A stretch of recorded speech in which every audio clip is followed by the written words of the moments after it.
Welcome to the Museo dell'Opera Metropolitana del Duomo in Siena, home to one of the greatest masterpieces of early Italian art, the Maestà by Duccio di Buoninsegna.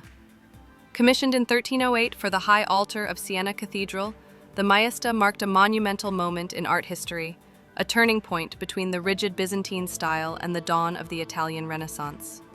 On the front of this grand altarpiece, we see the Virgin Mary, enthroned, tenderly holding the Christ child. She is surrounded by a celestial assembly of saints and angels, calm, graceful, and bathed in divine gold.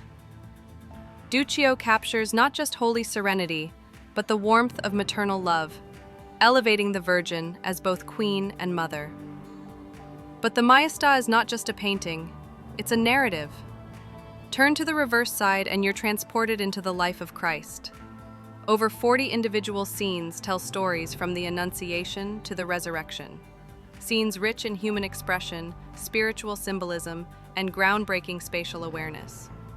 Duccio's use of delicate lines, flowing drapery, and architectural elements helped introduce naturalism into religious storytelling. His pioneering perspective and emotional sensitivity laid the groundwork for the innovations of later masters, including Giotto, Simone Martini, and even the early Renaissance greats. Originally, the Maestà stood over 2 meters tall and 4 meters wide, dominating the cathedral's main altar. When it was carried into the cathedral in 1311, it was met with a public procession, a celebration of faith, art, and civic pride. Today, the Maestà is preserved in climate-controlled galleries in Siena.